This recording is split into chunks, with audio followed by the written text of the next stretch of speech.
No one's really got what the Hot Eight have got. They've just got a certain authenticity to it all. I mean, you know, they're from New Orleans. They play funerals.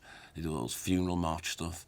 And I was always into that kind of stuff. And of course, like some of the tunes that they're doing are just their versions of like Sexual Healing and Papa Was a Rolling Stone and that awesome ska version of Ghost Town. It's just like, it just takes your breath away. That's such an awesome band. Come on!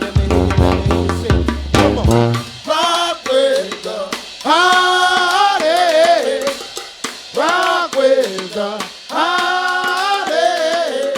Brass bands, if I ain't mistaken, like started in the 1800s somewhere. I mean, further as the tradition goes, it'll never die. It's part of everything. Every party, somebody having a party, they're gonna hire you a brass band. If you're getting married, they're gonna hire you a brass band. Like, you know, anything that happens, a Saints football game, they're gonna hire you a brass band. Like, people want a party, they're gonna have the band there. It's just the way it is. It's big in New Orleans because it's the therapy of the people, it's what we're born into, it's what we love.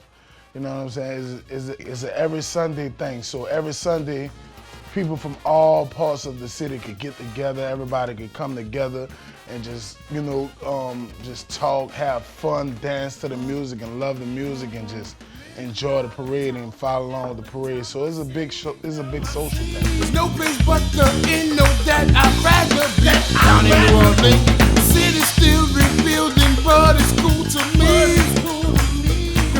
Knowing the history of New Orleans and jazz, it's like these are the band, they're people. They make music and do music because they have to. It's a way of life. You know, it's in their soul. You know, it's the history of the band, and that's what I love about the band is that whether True Thoughts are around, whether you know they've got signed to a major label or whatever, they're just always going to be making music. That's what they do. That type of band. And for me, at True Thoughts, it's inspiring working with artists like that.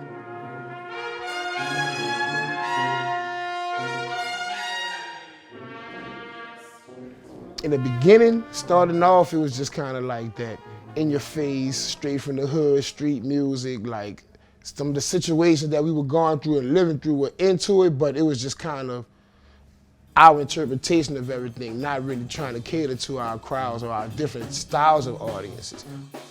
As we get older, we become better musicians as time goes on, but it's like we're not too focused on strictly street music. We still have that in us, but not as much.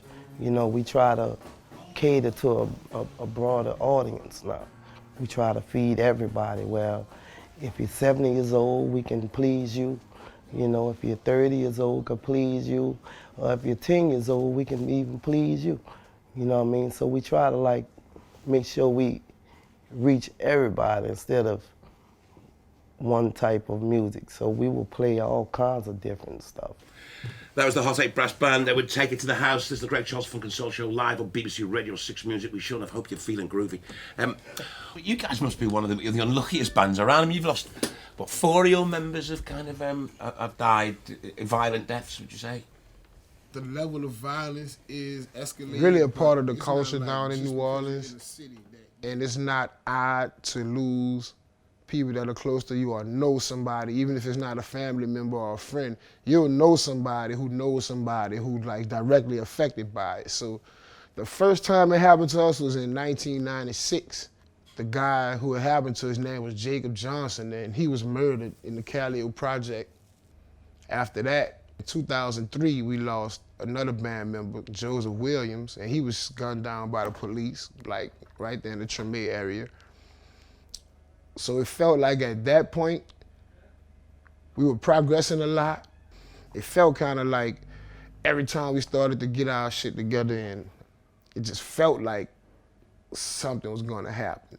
To say that it did, and it did again and again and again was like unbelievable, but I don't know if it was something spiritual, but you kind of had that feeling like. So after the third time and the fourth time, it's like, we really felt like it was a curse. 3 of our band members were murdered. 1 was murdered by the police. 2, you know, just some other stuff, people. senseless killings, and that's hard, you know what I mean? Like, this is like our brothers, and they were murdered, they just took him from us. So it's like, we've been, as Hot 8 as a group, been through so much, but we always find a way to come out. We would straighten ourselves up, we would pray more, like all of those types of things to ask God to protect us, lead us the right way, show us what we're doing wrong. Like, we really got a deeper spiritual connection. We understand that everybody's gonna die, man. It's just, you don't know how, you don't know when, but it's like we're born to die. You gotta cherish your time while you're here on earth, man. So those guys that we lost, the 4 guys, Jacob Johnson, Joseph Williams, Demond Dorsey, and Denero Shavers, they live on through our music, man. So it's kind of like on the Tombstone CD, I said it through that, like it's almost like y'all have eternal life here on earth just through the music, because you inspired some of this music, you inspired some of these feelings, and years later, we still performing it, we still touching people's lives, we still making people happy. So it's like they're in the music with us, man. This song is dedicated to everybody who has lost a dead homie. You know what I'm talking about? And we're gonna dedicate this thing to Joe Buck, Jake, and our homeboy Denero. Hot 8, y'all ready? Let's do it! 1, 2, 3, 4! Like this, like this. Music brings people together. It's definitely better than like picking up some weapon. Pick up your trumpet or pick up your saxophone, trombone, pick up a snare, It's definitely an alternative. It is, it's the way for many people. That's why I feel like it's so prevalent, because it is a viable alternative to all those things. Like, people don't really realize the power of music and how it brings people together.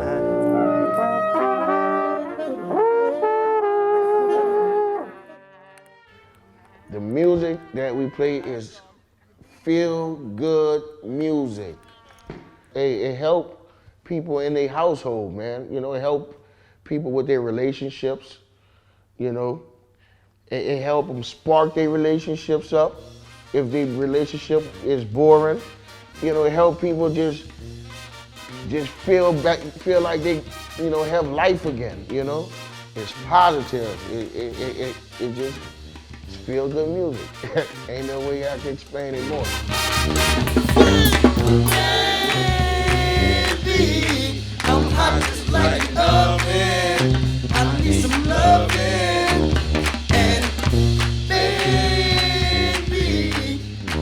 I started playing brass band when I was 17 years old, and I was looking up to the Hot 8, meaning they were the band to beat, And by me being in the band now and being around the band and a part of this tour and a part of this whole movement, it's amazing. I'm blessed, man.